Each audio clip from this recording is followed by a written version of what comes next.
Bom dia, alunos do 8º ano. Hoje nós vamos ter a nossa aula de correção, de interpretação de texto, mais um pouquinho de técnica de redação. Então, vamos lá. Copiem a pauta no caderno de vocês, tá? Correção da interpretação de texto, as páginas aí 257 a 259, produção textual 261. Então, essas páginas aqui eu pedi para que vocês fizessem como tarefa, hoje nós vamos corrigir, e a produção textual também nós iremos fazer aqui, tá? Vou pedir para ler com vocês, vou pedir para que vocês façam, depois eu corrijo, tá bom? A produção textual porque é bem simples, tá? Então, vamos lá para a página do livro de vocês, que é um texto, né? A abertura do capítulo 12, a gente se adapta. Vamos ver aí, tá? O tempo passa, as ideias evoluem, as atitudes se adaptam. O velho de ontem não é o mesmo de hoje, assim como você não será o mesmo amanhã. Cinquentões. Não se fazem mais velhos como antigamente. É verdade, não se fazem. Veja você está com 54. Lembra quando você era jovem? 54 era um velhinho, não era? Avô. Aí Mário Prata, né? Você tem ou teve contato com seus avós ou pessoas idosas? Eles são pessoas ativas, integradas à época em que vivemos? Comente. Então, aqui é para você fazer uma reflexão sobre as pessoas idosas ou os avós com quem vocês convivem. Como você imagina a sua vida quando completar 50 anos? Como será que vocês vão estar quando tiver, né? Quando vocês estiverem com a idade de 50 anos? Então, vamos lá. O texto, você é um envelhecente?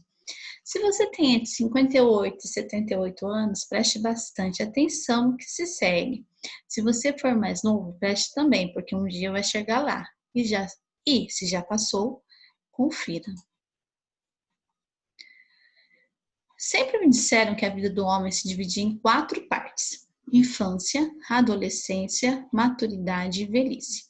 Quase correto. Esqueceram de nos dizer que entre a maturidade e a velhice, de 58 e 78, existe a envelhecência. A envelhecência nada mais é que uma preparação para entrar na velhice, assim como a adolescência é uma preparação para a maturidade.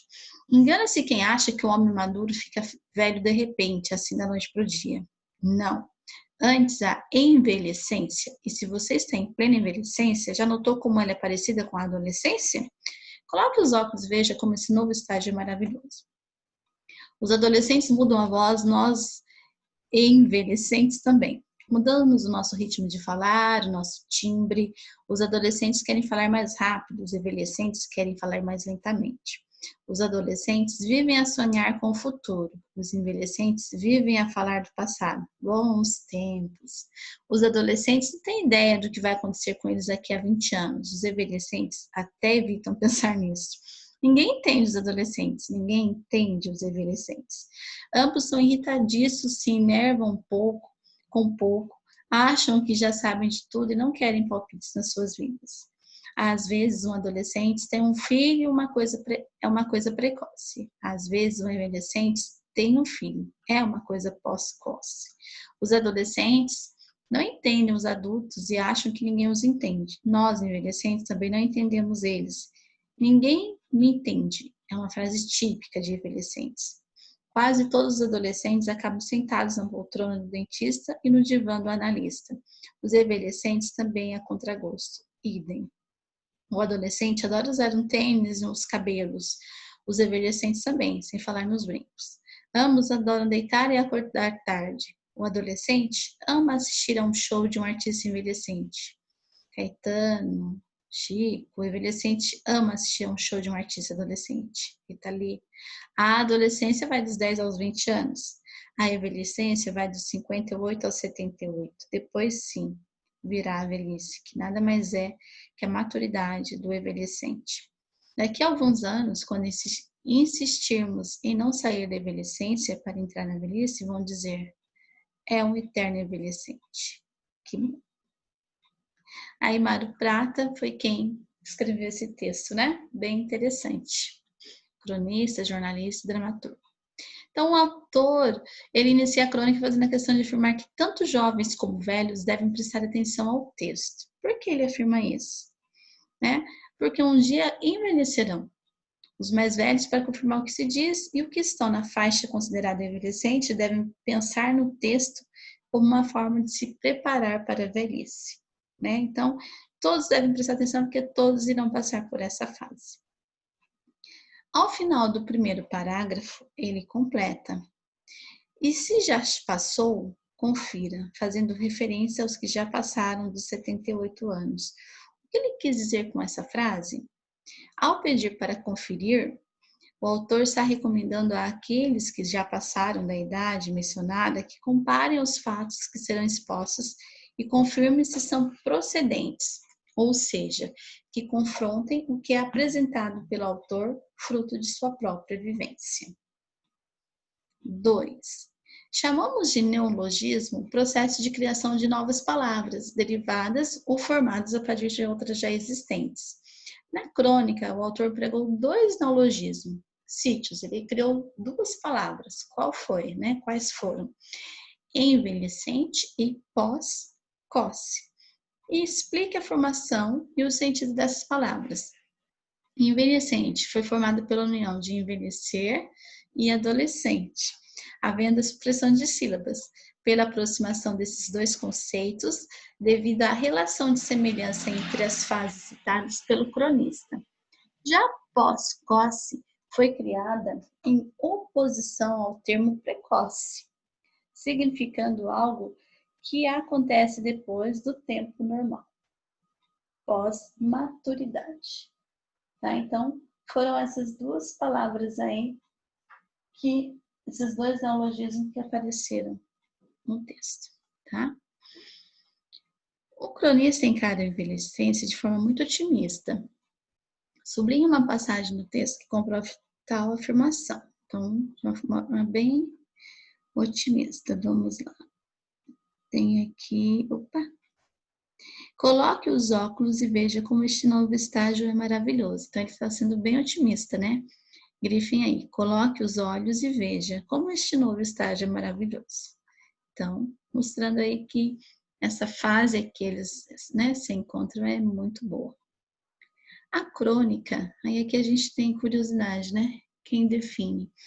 Segundo a Organização Mundial da Saúde, a OMS, uma pessoa é considerada oficialmente idosa a partir dos 65 anos, a gente pode chamar de idoso. Ainda que nem todas as pessoas dessa faixa etária sintam-se da mesma forma.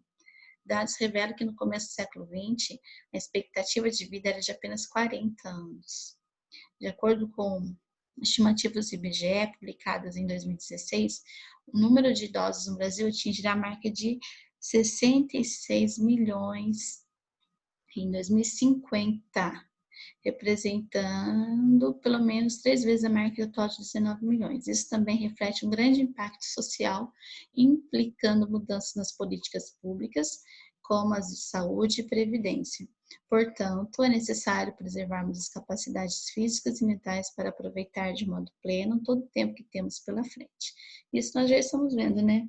Principalmente na Previdência, que eles começaram a fazer as mudanças na Previdência, porque, né, os brasileiros estão vivendo muito além do que eles imaginavam. Então, eles estão dando um gasto aí, né, de um rombo na nossa economia. Mas, imagine só, no começo do século XX, 40 anos de idade, Deus me livre, né? Ainda bem que estamos vivendo mais aí, né? Vamos lá. 4. A crônica é construída por meio da comparação entre adolescentes e envelhecentes. Complete a tabela a seguir, destacando a visão que o autor tem com relação a mudanças do ritmo da voz. Na adolescência, querem falar mais rápido. Nos envelhecentes, querem falar mais lentamente. Então, a mudança de ritmo entre um e outro são diferentes, né?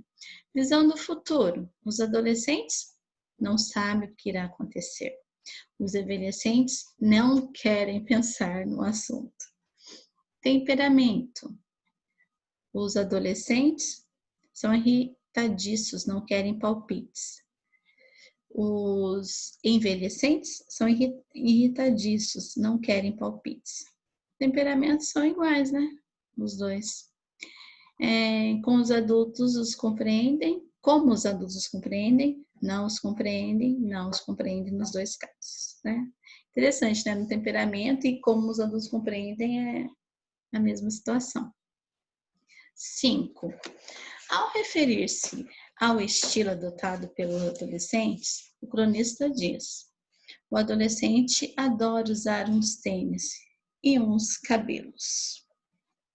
Qual é o efeito de sentido gerado pela anteposição do artigo uns ao substantivo? Vamos lá. Então, ao dizer uns tênis e uns cabelos, o autor sugere que o estilo adotado pelos jovens é um tanto fora dos padrões, ou do que ele considera padrão, revelando algo inusitado, como tênis ostensivos, estilosos, ou cortes e cores de cabelos inusitados. Certo?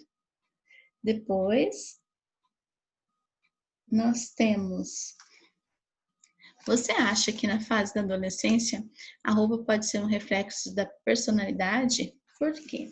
Então aí a resposta é pessoal, né? Vamos ver aí.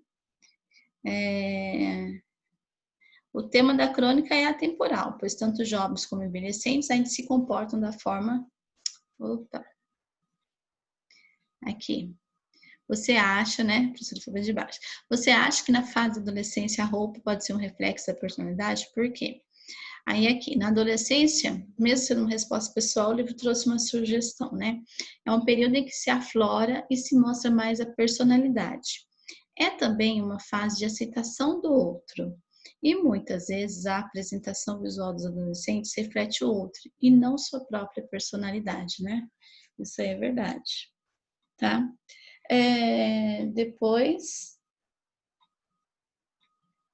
retomando a data em que a crônica foi escrita, percebemos que ela tem mais de 20 anos.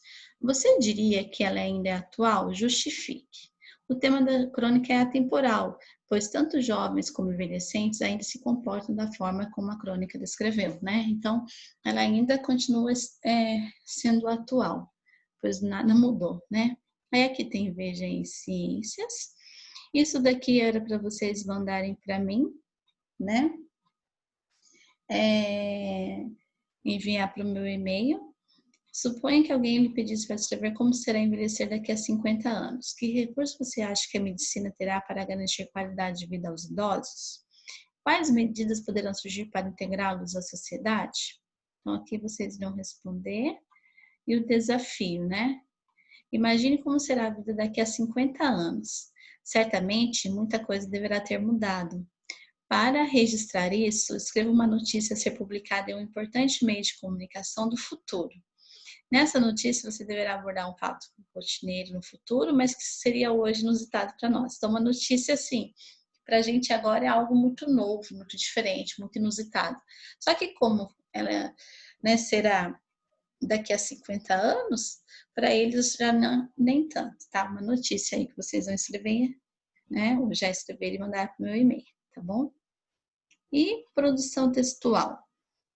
A difícil relação entre pais e filhos. Então, agora aqui uma técnica de redação que vai continuar falando a respeito do texto teatral, que nós vamos, né? Vocês já escreveram, vamos só estar esperando o retorno para que vocês possam apresentá-lo para mim.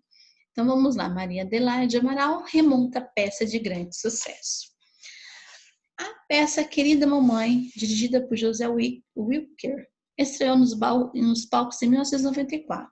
O enredo, baseado no conflito de gerações, atraiu a atenção do público e agradou a crítica, tornando-se um imenso sucesso e ganhando vários prêmios importantes.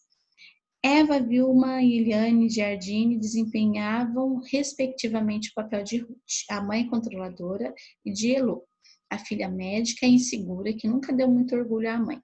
Além da atuação das atrizes, a direção e a trilha sonora também receberam muitos elogios. Agora é a vez do autor Erson Capri dividir a direção do espetáculo com sua esposa, Susana Garcia. Na nova montagem, a mãe viúva e dominadora é interpretada por Estela Freitas e Cássia Linhares, desempenha o papel da filha problemática. A crise familiar ganha maiores proporções quando Elô anuncia viver um novo romance que contraria as expectativas da mãe. A peça trabalha com um tema temporal que revela os conflitos entre mãe e filha.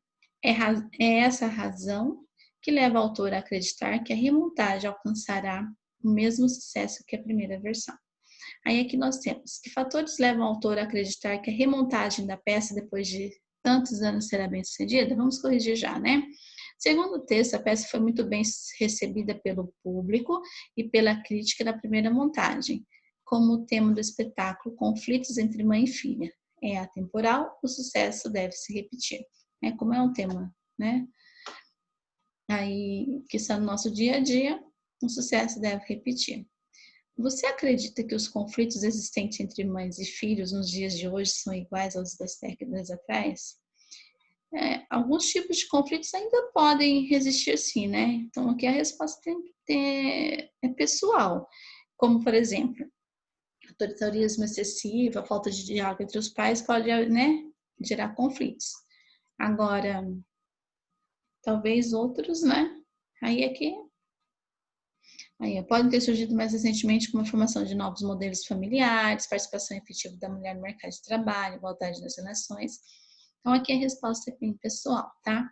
Aí aqui vai falar da nossa proposta de produção de texto que vocês deverão ensinar a peça, porém, temos que esperar nosso retorno às salas de aula, tá?